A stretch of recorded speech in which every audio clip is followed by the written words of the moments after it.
नमस्कार दोस्तों, आज की यह कहानी एक ऐसे शख्स की है जिसे 9/11 हमले के बाद अमेरिकी खुफिया एजेंसी CIA किसी भी हाल में पकड़ना चाहती थी। ऐसा इंसान जो कभी एक सिविल इंजीनियर हुआ करता था और जो CIA से बचने के लिए पाकिस्तान की एक ऐसी खुफिया हाईली सिक्योर्ड हवेली में छिपा हुआ था जहां परिंदा भी पर नहीं मार सकता था। दोस्तों, यह कहानी है ओसामा बिन लादेन की।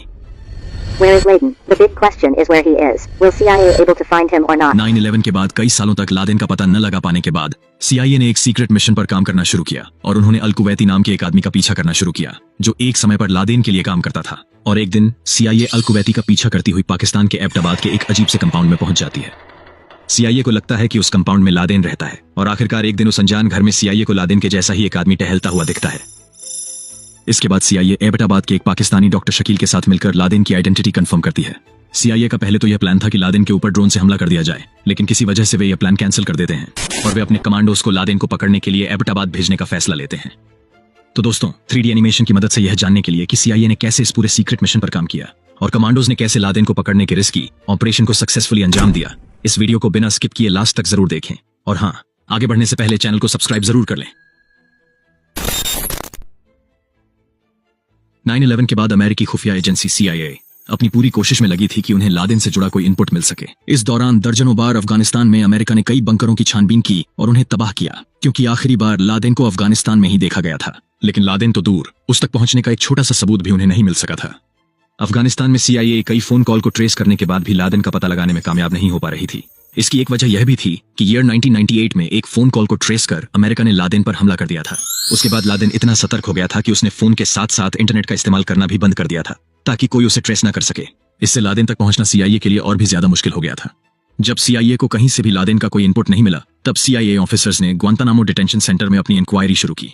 ग्वांतानामो बे डिटेंशन सेंटर क्यूबा के साउथ ईस्ट में मौजूद था, जिसे 2002 में 9/11 हमले के बाद बनाया गया था और इसके ऊपर अमेरिकी डिफेंस डिपार्टमेंट का कंट्रोल था। इसी डिटेंशन सेंटर में CIA के ऑफिसर्स वहां बंद उन कैदियों से इनपुट निकलवाने की कोशिश में लग जाते हैं जो कभी न कभी अलकायदा के लिए काम कर चुके थे, क्योंकि यही कैदी CIA के लिए आखिरी उम्मीद की किरण थे।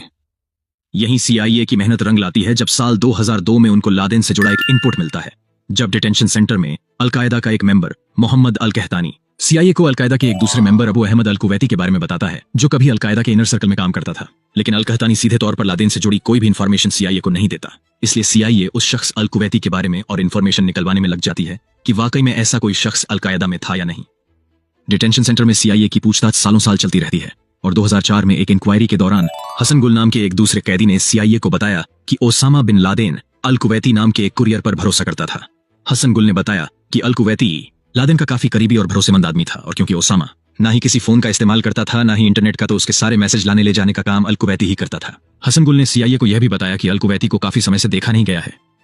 जब CIA ने देखा कि दोनों कैदी हसन गुल और मोहम्मद अल कहतानी की कहानी काफी मिलती जुलती है और दोनों की कहानी एक ही शख्स अल कुवैती पर जाकर टिकती है, इससे CIA को यह शक हुआ कि हो सकता है कि अबू अहमद अल कुवैती नाम का वो आदमी ओसामा बिन लादेन के साथ ही हो। क्योंकि CIA के पास ओसामा बिन लादेन के पास पहुंचने की और कोई लीड तो थी नहीं, तो उन्होंने ये डिसाइड किया कि कैसे भी लादेन के मैसेंजर अल कुवैती की इंफॉर्मेशन निकाली जाए।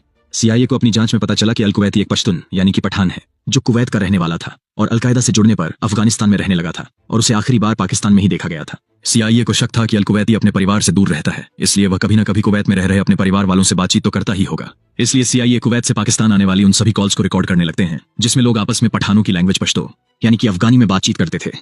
आखिरकार कई महीनों की मशक्कत के बाद CIA 2008 में एक ऐसे फोन कॉल को ट्रेस करती है जिसमें दो लोग आपस में अफगानी में बात कर रहे थे। उस फोन कॉल पर शक करने का कारण यह था कि उसमें लोग नॉर्मल तरीके से बात करने की बजाय एक कोड वर्ड में बात करते थे, और तो और वो फोन कॉल पाकिस्तान की एक ही लोकेशन पेशावर से किया जाता था। उस फोन कॉल को ट्रेस कर CIA अल कुवैती का पता लगा लेती है। अल कुवैती का पता चलने के बाद CIA के ऑफिसर्स और पाकिस्तान के ही कुछ लोग जो खुफिया तरीके से CIA के लिए काम करते थे अल कुवैती का पीछा करना शुरू कर देते हैं। लेकिन साल 2 साल होने के बाद भी कुवैती से उनको कुछ खास इनपुट नहीं मिलता, क्योंकि अल कुवैती आम आदमी की तरह ही लोगों से मिलता जुलता था। उसके किसी काम को देखकर ऐसा नहीं लग रहा था कि उस पर शक किया जाए। लेकिन CIA के पास लादेन तक पहुंचने की कोई लीड तो थी नहीं, तो वे चुपचाप अल कुवैती का पीछा करना जारी रखते हैं। और यहीं से कहानी दिलचस्प तरीके से बदल जाती है जब एक दिन अल कुवैती का पीछा करते हुए CIA ऑफिसर्स पाकिस्तान के एबटाबाद नाम की जगह पर पहुंच जाते हैं। एबटाबाद पहुंचने के बाद अचानक से अल कुवैती की एक्टिविटी काफी बदल जाती है। अल कुवैती वहां कई अलग अलग घरों में आता जाता है। CIA को यह समझ नहीं आ रहा था कि आखिर वह इतने अलग अलग घरों में क्यों जाता है और आखिर उन घरों में ऐसा क्या है। CIA को यह भी लगने लगा था कि हो सकता है कि उनमें से किसी में अल कुवैती का कोई खास आदमी रहता हो। खैर, CIA ने अल कुवैती का पीछा करना जारी रखा। एक दिन CIA ने देखा कि अल कुवैती एबटाबाद की एक गंदी सी सड़क के सबसे आखिर में मौजूद कंपाउंड के गेट के सामने जाता है और उस अनजान से कंपाउंड में घुस जाता है। CIA काफी देर तक बाहर अल कुवैती का इंतजार करती है, पर इस बार अल कुवैती उस कंपाउंड से निकलकर बाहर नहीं आता। सीआईए के ऑफिसर्स उस कंपाउंड में झांकने की कोशिश भी करते हैं कि आखिर उस कंपाउंड के अंदर है क्या, पर उस कंपाउंड के बाहर बनी 12 फीट से भी ज्यादा ऊंची बाउंड्री के चलते उनको अंदर का कुछ अंदाजा नहीं चल पाता। लेकिन उनको यह समझ नहीं आता कि आखिर एबटाबाद जैसी शांत जगह पर उस कंपाउंड में ऐसा क्या है जिसके लिए चारों तरफ इतनी ऊंची बाउंड्री बनाई गई है। क्योंकि सीआईए को अब थोड़ा शक हो रहा था, इसलिए उन्होंने सोचा कि एबटाबाद के उस एरिया को थोड़ा और एक्सप्लोर किया जाए, थोड़ी और जानकारी जुटाई जाए कि वहां कंपाउंड के अंदर आखिर चल क्या रहा है। इसलिए सीआईए के एजेंट्स एबटाबाद में ही किराए का मकान लेकर रहने लगते हैं। जब सीआईए उस कंपाउंड की इंफॉर्मेशन निकालती है तो गूगल मैप से उनको पता चलता है कि जिस कंपाउंड में अल कुवैती घुसा है वो वहां पर साल 2008 में नहीं था और उसे साल 2004 में बनाया गया था, यानी कि अमेरिका पर हुए 9/11 हमले के बाद वो कंपाउंड बनाया गया था। इससे सीआईए का शक और बढ़ने लगता है और वो उस कंपाउंड का ड्रोन सर्विलांस शुरू कर देते हैं। ड्रोन सर्विलांस में सीआईए ऑफिसर्स को पूरा कंपाउंड कुछ ऐसा दिखाई देता था। उस कंपाउंड में एक 3 मंजिला मकान था जिसका फ्रंट एरिया रोड के अपोजिट डायरेक्शन में था और उस 3 मंजिला घर तक सीधे पहुंचने का कोई भी रास्ता नहीं था। ये मकान एबटाबाद के बाकी के मकानों से एकदम अलग तो था ही, एरिया वाइज भी वो आसपास के मकानों से 8 गुना तक बड़ा था, जिसमें अंदर और अलग अलग कंपाउंड बने हुए थे और उनके आसपास भी 10 फीट तक ऊंची बाउंड्री थी, जो सीआईए के लिए काफी अजीब बात थी। सर्विलांस में सीआईए ने यह भी देखा कि सिर्फ इस बीच के एरिया में बने 3 मंजिला मकान में ही लोग रहते थे और वो लोग बहुत कम बार घर के बाहर दिखाई देते थे। मेन कंपाउंड के बगल वाले कंपाउंड में उस घर के लोग सब्जी उगाते थे और सिर्फ उसी सब्जी का इस्तेमाल करते थे, वो कभी बाहर से सब्जी नहीं खरीदते थे। मेन कंपाउंड से लगे दूसरी ओर के एरिया में उस घर के लोग मुर्गी और गाय पालते थे, यानी उस कंपाउंड में ऐसी फैसिलिटी थी कि वहां के लोगों को किसी भी चीज के लिए कम से कम बाहर जाने की जरूरत पड़े। सीआईए के लिए सबसे अजीब बात यह थी कि बीच के 3 मंजिला घर की सबसे ऊपरी मंजिल की बालकनी की दीवारें 7 फीट ऊंची थी। सीआईए के हिसाब से जो जरूर किसी न किसी इंपॉर्टेंट आदमी को छिपाने के लिए बनाई गई थी। सीआईए को शक था कि उस घर में काफी लोग रहते हैं जो बाहरी लोगों की नजर में नहीं आना चाहते थे और यही वजह थी कि वो लोग फोन और इंटरनेट का इस्तेमाल नहीं करते थे। उस घर में दिन में तो ज्यादा हलचल दिखाई नहीं देती थी, लेकिन वहां रात में बच्चों के रोने की आवाजें आती थी। सीआईए ऑफिसर्स को यह लगता था कि हो ना हो दिन में शायद अंदर मौजूद बच्चों को किसी प्रकार की नशीली दवा देकर सुला दिया जाता हो। सीआईए ने वहां एक और चीज ऑब्जर्व की, वो ये थी कि उस घर के लोग कभी कचरा बाहर नहीं फेंकते थे, बल्कि उसी कंपाउंड में कचरे को जला दिया करते थे जहां मुर्गियां और गाय पाली जाती थीं। और उस कंपाउंड की एक और खास बात यह थी कि वहां सिर्फ एक ही मेन गेट था और उसी मेन गेट से अंदर जाने पर सामने 3 दरवाजे पड़ते थे जिनसे अलग अलग कंपाउंड में जाया जा सकता था, यानी कि कोई भी कंपाउंड एक दूसरे से सीधा कनेक्टेड नहीं था। उस घर की ये सब अजीबोगरीब चीजें सीआईए का शक और मजबूत कर रही थी। इसके बाद टीम कई महीनों तक उस घर का ड्रोन सर्विलांस करती रही और खुफिया जानकारी इकट्ठा करती रही। सीआईए को यह भी लगने लगा था कि हो सकता है कि उस कंपाउंड में लादेन हो और उसको इतना सिक्योर लादेन को लोगों की नजर से बचाने के लिए बनाया गया हो। आखिर कई महीनों के ऑब्जर्वेशन के बाद सीआईए को घर की तीसरी मंजिल पर एक शख्स घूमता हुआ दिखाई देता है जो पारंपरिक कुर्ते पायजामे में था और उसका पहनावा लादेन से मिलता जुलता था। सीआईए उस शख्स की हाइट हेल्थ का मिलान जब लादेन की हाइट हेल्थ से करती है तो वे चौंक जाते हैं, क्योंकि बालकनी में घूम रहे उस शख्स की कद काठी पूरी तरह से लादेन से मेल खा रही थी। सीआईए को लगा जैसे वो अपनी मंजिल के करीब पहुंच चुके हैं, लेकिन सीआईए ये जानती थी कि लादेन बहुत शातिर आदमी है। वह अपने हमशक्ल का इस्तेमाल कर कई बार खुफिया एजेंसियों को धोखा दे चुका था, इसलिए सीआईए इस बार अपनी ओर से कोई चूक नहीं करना चाहती थी। सीआईए चाहती थी किसी भी तरह से यह कंफर्म हो जाए कि बालकनी और गार्डन एरिया में घूमने वाला वो शख्स लादेन ही है। लादेन की आइडेंटिटी कंफर्म करने के लिए सीआईए एबटाबाद में ही रहने वाले एक पाकिस्तानी डॉक्टर शकील अफरीदी के साथ मिलकर एक प्लान बनाती है। डॉक्टर शकील एक वक्त पर एबटाबाद में अमेरिकी पोलियो टीकाकरण प्रोग्राम का हेड था। प्लान के अकॉर्डिंग डॉक्टर शकील को फेक पोलियो वैक्सीनेशन के बहाने उस कंपाउंड के अंदर जाना था और घर के अंदर मौजूद बच्चों का सैंपल लाना था। डॉक्टर शकील पोलियो वैक्सीनेशन के बहाने उस कंपाउंड के बाहर पहुंचते तो हैं, लेकिन बड़ी मुश्किल से उनको अंदर जाने की परमिशन मिलती है। खैर, वैक्सीनेशन के बहाने डॉक्टर शकील बड़ी ही चालाकी से वहां मौजूद बच्चों के सैंपल लेने में कामयाब हो जाते हैं, लेकिन इस बात की भनक वहां मौजूद लादेन के परिवार वालों को नहीं पड़ती।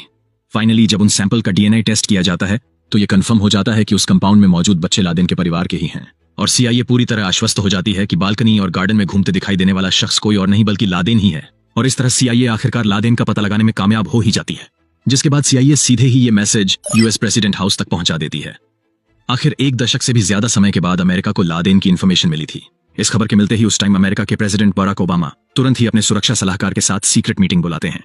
लादेन को पकड़ने की योजना में प्रेसिडेंट बराक ओबामा काफी सतर्कता बरतना चाहते थे, क्योंकि वो जानते थे कि लादेन को पकड़ने का उनका ये पहला और आखिरी मौका हो सकता है। इसलिए वे चाहते थे कि इस काम को जितना जल्द हो सके उतनी जल्द अंजाम दिया जाए। इसके बाद सीआईए फौरन अपने काम में लग जाती है और लादेन को पकड़ने के लिए 3 अलग अलग प्लान बनाती है।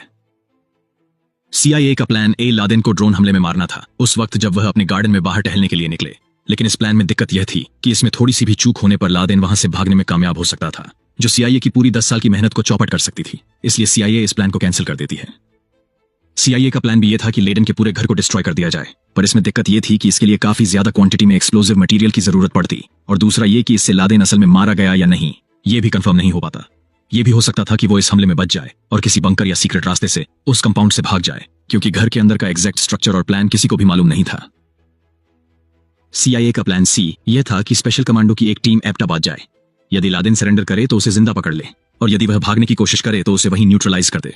क्योंकि लादेन का DNA टेस्ट करके यह कंफर्म करना बहुत जरूरी था कि अमेरिका ने आखिर अपने दुश्मन नंबर 1 को असल में मारा है या नहीं।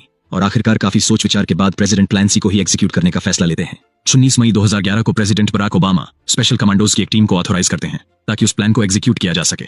इस ऑपरेशन को एग्जीक्यूट करने के लिए अमेरिकन कमांडोज ने स्पेशली 2 अलग अलग जगह पर ट्रेनिंग भी की थी, जहां ओसामा की वजीरिस्तान हवेली की तरह ही सेम मॉडल की बिल्डिंग बनाई गई थी। फाइनली 2 मई 2011 को वो दिन आ जाता है जब 24 कमांडो 2 अलग अलग हेलीकॉप्टर में अपने इस ऑपरेशन को अंजाम देने के लिए अफगानिस्तान के बगराम बेस पर तैयार हो जाते हैं। उनके साथ इस अभियान में कायरो नाम का एक कुत्ता भी शामिल था, जो इस ऑपरेशन के दौरान कमांडोज को चौकन्ना करने के लिए ले जाया गया था। इस अभियान में कमांडोज की टीम जिन हेलीकॉप्टर का इस्तेमाल करने वाली थी वो स्टेल्थ टेक्नोलॉजी वाले हेलीकॉप्टर थे, जिन पर पेंट की ऐसी लेयर चढ़ाई गई थी जिससे ये अपने ऊपर पड़ने वाली रेडिएशन को एब्जॉर्ब कर लेते थे, जिससे ये रडार की पकड़ में नहीं आते थे। साथ ही ये शोर तो कम करते ही थे, काफी नीचे से उड़ान भरने में भी कैपेबल थे। अब आगे की पूरी कहानी मैं पाकिस्तानी टाइम जोन के हिसाब से बताऊंगा। 1 मई रात के करीब 11 बजे के आसपास कमांडोज हेलीकॉप्टर में अफगानिस्तान के बगराम बेस से जलालाबाद बेस के लिए उड़ान भरते हैं, जो पाकिस्तान बॉर्डर के एकदम नजदीक था। और ठीक 12:15 पर वो जलालाबाद से एबटाबाद की ओर निकलते हैं। रात के अंधेरे में 12:30 पर कमांडोज की टीम एबटाबाद पहुंच जाती है। प्लान के अकॉर्डिंग पहले हेलीकॉप्टर को कंपाउंड के अंदर लैंड करना था। जब पहला हेलीकॉप्टर कंपाउंड में उतर रहा था, उसी वक्त लैंडिंग के दौरान उसका बैलेंस बिगड़ जाता है, जिससे उसका पिछला हिस्सा कंपाउंड वॉल से टकरा जाता है और उस हिस्से में आग लग जाती है। हालांकि उसमें मौजूद सभी कमांडो जल्दी से सेफली बाहर निकल आते हैं और वो सभी बिना देर किए उस एरिया की तरफ बढ़ने लगते हैं जहां लादेन रहता था, क्योंकि कमांडोज उस घर में रह रहे लोगों को संभलने का कोई भी मौका नहीं देना चाहते थे। इसके थोड़ी देर बाद ही दूसरा हेलीकॉप्टर कंपाउंड के बाहर सेफली उतरता है और उसमें से देखते ही देखते सभी कमांडो बाहर निकलकर सीधे कंपाउंड की तरफ बढ़ने लगते हैं। जिस वक्त सील कमांडोज इस ऑपरेशन को अंजाम दे रहे थे, इसकी live footage president Barack Obama और उनके सुरक्षा सलाहकार भी देख रहे थे। 12:32 यानी कि लैंडिंग के 2 मिनट बाद ही कमांडो की पहली टीम ग्राउंड फ्लोर के मेन दरवाजे के बाहर पहुंच चुकी होती है। टीम ग्राउंड फ्लोर के मेन दरवाजे को तोड़कर जैसे ही अंदर जाती है, कमांडो को देखते ही अल कुवैती उनके ऊपर फायरिंग कर देता है, जिसके जवाब में सील कमांडो उसे वहीं न्यूट्रलाइज कर देते हैं। उसी वक्त अल कुवैती का भाई अबरार फायरिंग की आवाज सुनकर अपने कमरे से बाहर निकल आता है, जिसे बिना वक्त गंवाए सील कमांडो अपना टारगेट बना लेते हैं। ठीक उसी समय अबरार की पत्नी बुशरा भी घबराकर बाहर अबरार को देखने आती है, जिसे सील कमांडो वहीं न्यूट्रलाइज कर देते हैं। ग्राउंड फ्लोर पर सक्सेसफुली ऑपरेट करने के बाद सील कमांडो की टीम सीढ़ियों से चढ़कर पहले फ्लोर की तरफ बढ़ने लगती है। जब वे ऊपर की ओर जा रहे होते हैं, उसी वक्त उनका सामना ओसामा के बड़े बेटे खालिद बिन लादेन से होता है। सील कमांडो वहीं पर खालिद बिन लादेन को अपने टारगेट पर ले लेते हैं और इस तरह कमांडो की दूसरी टीम पहला फ्लोर क्लियर कर देती है। अब ऊपर की ओर सिर्फ एक फ्लोर बाकी था जहां लादेन रहता था। सील कमांडो की टीम जब दूसरे फ्लोर की ओर ऊपर जाती है, उस वक्त ओसामा बिन लादेन दरवाजे के पीछे से बाहर की ओर झांक रहा होता है। कमांडोज को देखते ही ओसामा बिन लादेन झट से दरवाजा बंद कर लेता है। अब तक 12:40 हो चुके थे और कमांडोज अपने टारगेट लादेन से बस अब थोड़ी ही दूर थे। वे लादेन को भागने का कोई मौका नहीं देना चाहते थे, इसलिए कमांडोज लादेन के कमरे में सीधा दरवाजा तोड़कर अंदर घुस जाते हैं, जहां लादेन ठीक उनके सामने होता है। सील कमांडो को अंदर आता देखते ही लादेन घबरा जाता है और वह अपनी एक पत्नी अब्दुल अहमद के पीछे छिपकर उसे एक ह्यूमन शील्ड की तरह इस्तेमाल करता है, जिस कारण पहले तो सील कमांडो उसकी पत्नी के पैर में गोली मार देते हैं और जैसे ही वह गिरती है, कमांडोज लादेन को अपने टारगेट पर लेकर उसे न्यूट्रलाइज कर देते हैं। लेकिन अभी भी कमांडोज का काम पूरा नहीं हुआ था। इसके बाद वो लोग लादेन के घर की छानबीन शुरू कर देते हैं ताकि लादेन और उससे जुड़ी इंपॉर्टेंट इंफॉर्मेशन उनके हाथ लग सके। कमांडोज लादेन के computer, hard drive, computer disk, CD, दर्जनों DVD, फ्लैश ड्राइव, किताबें और लादेन की डायरी अपने साथ ले लेते हैं। 12:55 पर कमांडोज लादेन की बॉडी को अपने साथ ले जाने के लिए उसे कपड़े से बने बैग में पैक कर देते हैं। कंपाउंड से निकलने के पहले कमांडोज की एक टीम कंपाउंड में क्रैश हुए हेलीकॉप्टर को बम से एक्सप्लोड कर देते हैं ताकि बाद में पाकिस्तानी आर्मी रिवर्स इंजीनियरिंग करके उसमें इस्तेमाल की गई स्टेल्थ टेक्नोलॉजी का पता न लगा सके। और करीब 1:10 पर जब कमांडोज के लिए कंपाउंड के बाहर एक बैकअप हेलीकॉप्टर आ चुका होता है, तब उसमें बैठकर कमांडो सेफली एबटाबाद से जलालाबाद के लिए निकल जाते हैं। यानी कि सिर्फ 40 मिनट के अंदर ही पूरे ऑपरेशन को सक्सेसफुली अंजाम दे दिया जाता है। फाइनली अफगानिस्तान पहुंचने के बाद ओसामा बिन लादेन का DNA टेस्ट किया जाता है और DNA टेस्ट के बाद अमेरिकी प्रेसिडेंट बराक ओबामा ये ऐलान कर देते हैं कि ओसामा बिन लादेन अब नहीं रहा और इस तरह अमेरिका 9/11 का अपना बदला पूरा करने में कामयाब हो जाता है। तो दोस्तों, कैसी लगी ये इन्फॉर्मेशन? यदि ये एनिमेटेड वीडियो अच्छा लगा हो तो वीडियो को लाइक करें और चैनल को सब्सक्राइब करें ताकि आने वाली ऐसी ही 3D एनिमेटेड वीडियो की इन्फॉर्मेशन आप तक पहुंच सके। धन्यवाद।